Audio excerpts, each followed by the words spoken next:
you for watching Lango News channel.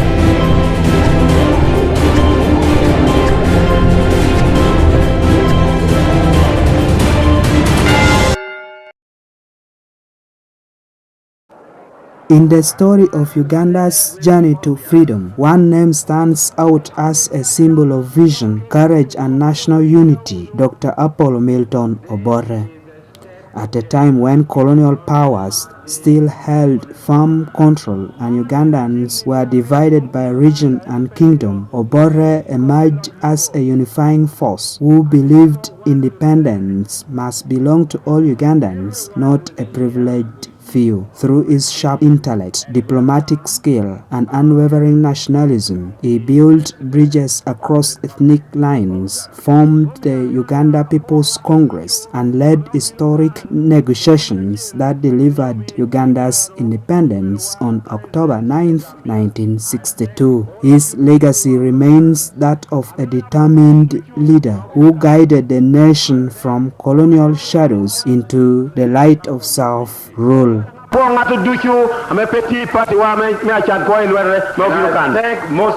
Thank you for watching Lango News channel. May we briefly look at the biography of Dr. Milton Obote from 1925 to 2005, his early life and education. Milton Obote was born in December 28, 1925 in Akohoro, Apache district in northern Uganda, then part of the British Protectorate of Uganda. He belonged to the Lango ethnic group. He began his early education in Lira and later attended Busoga College Muiri, one of the Uganda's top schools. In 1948, Obote joined Makerere University College in Kampala, where he studied English and political science. However, his time at Makerere was cut short when he was suspended due to involvement in student activism, an early sign of his political consciousness. Entry into politics.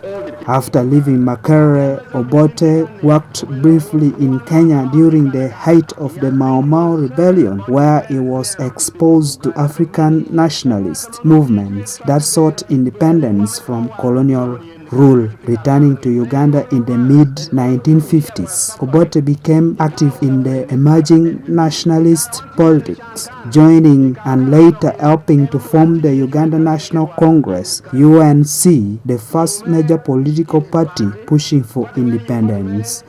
In 1959, following a split in the UNC, he formed the Uganda People's Congress (UPC), a party that would later dominate Ugandan politics for decades. Here for a short but meaningful state visit. And the rise to power and independence of 1962. When Uganda achieved independence from Britain on October 9, 1962, Obote emerged as the country's first prime minister. He led a coalition government between the UPC and the Kabaka Yeka KY Party of Buganda, with Sir Edward Mutesa II, the Kabaka King of Buganda, becoming president in a largely ceremonial role. Obote's government initially focused on national unity, Africanization of the civil service, and the establishment of self-sufficient economy. The constitutional crisis and first presidency of 1966 to 1971. state visit. Tensions between Obote and the Buganda Kingdom grew over issues of political power and federal autonomy. In 1966, Obote suspended the constitution, declared himself president, and ordered a military assault on the Kabaka's palace at Mengo, led by his army commander Idi Amin Dada. The attack forced Kabaka Mutesa into exile in London. Obote then introduced a new republican constitution the 1967 constitution, abolishing the kingdoms and consolidating power in the central government, making himself executive president of Uganda. His first regime pursued socialist learning policies, including the move to the left economic strategy, which aimed to nationalize major sectors and promote state-led development. Come to pay due respect to the President of Zambia. Overthrow and exile in 1971 to 1980. While attending a Commonwealth conference in Singapore in January 1971, Obote's government was overthrown in a political coup led by Idi Amin. Obote fled into exile in Tanzania, where he spent nearly a decade organizing opposition to Amin's brutal dictatorship, and Tanzanian forces and Ugandan exiles eventually overthrew Idi Amin in 1979. Obote returned to Uganda and successfully regained power in the controversial 1980 general elections, which were widely disputed. Second presidency, 1980 to 1985. Obote's second administration was marked by attempts to rebuild a nation devastated by Amin's rule, but it was also marred by civil unrest, political repression, and armed rebellion, particularly in the Luero Triangle, led by Yoweri Kaguta Museveni and his National Resistance Army (NRA).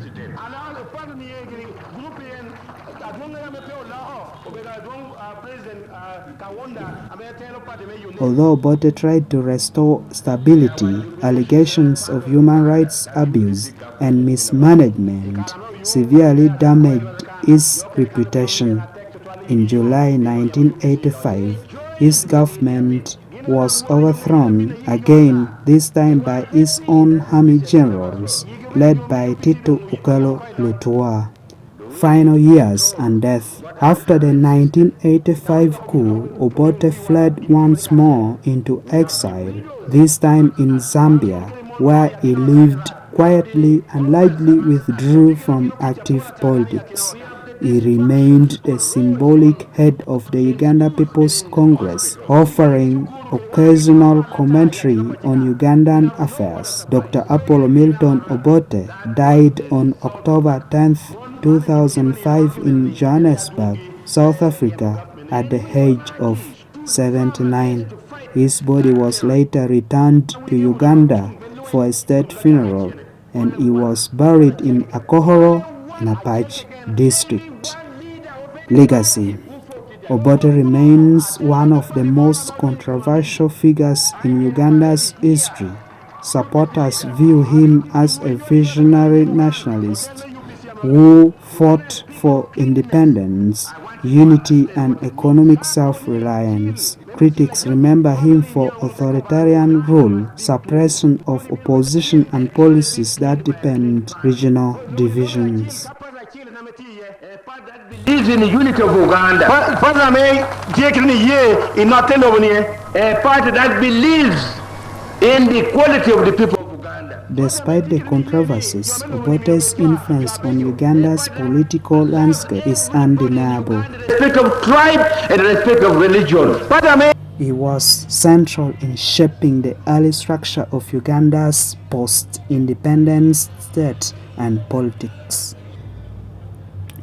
Let us now look at the Dr. Apollo Milton Obote's contributions to the Uganda's 1962 independence. Formation of Uganda People's Congress. In 1959, Obote founded the Uganda People's Congress (UPC) after a split in the Uganda National Congress (UNC). The UPC became the main nationalist political party that united people across ethnic and regional divides, especially from the north and east. Through UPC, Obote gave political voice to Ugandans outside the Buganda Kingdom ensuring that independence would be national, not regional. Promoting national unity. Before independence, Uganda was deeply divided along tribal and regional lines, with kingdoms like Buganda seeking special status. Obote worked tirelessly to bridge the gap between the kingdoms and non-kingdom areas, arguing that independence must belong to all Ugandans.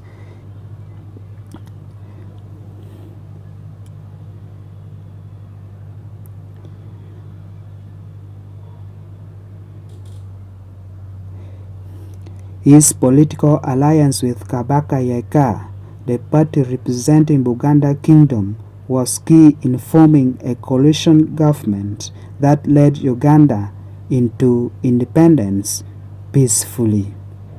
Negotiating with the British government, Obote was one of the main negotiators during the constitutional conferences held in London in 1961 and 1962 to discuss Uganda's path to independence.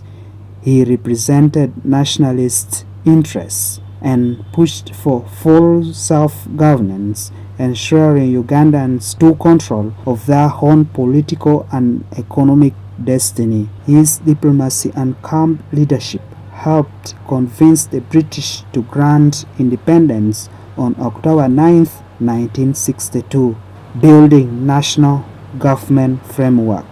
As Prime Minister designate, Obote led the creation of the first post-independence government structure, ensuring the participation of various regions and ethnic groups. He promoted the idea of a republic with a parliamentary system, laying the foundation of Uganda's early democratic institutions. Peaceful transition from colonial rule.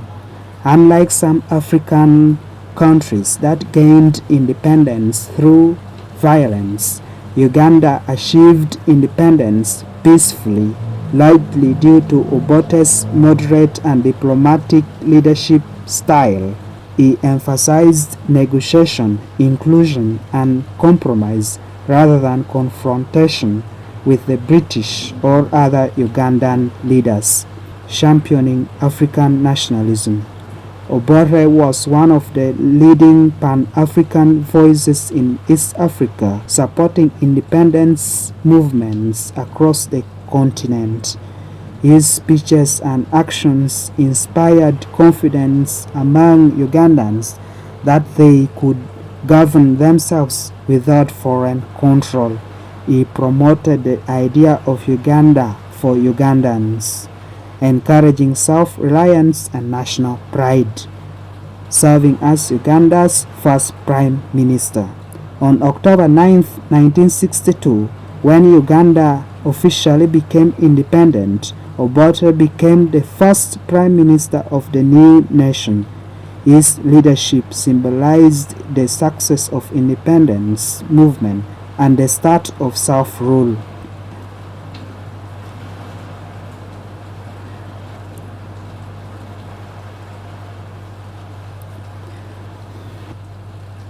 In short, Dr.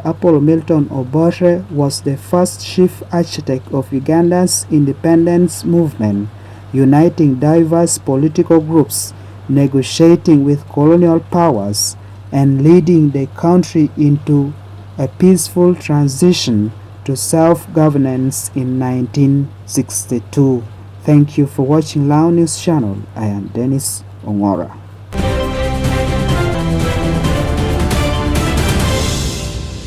Thank you for watching Lango News Channel. Please subscribe for more updates.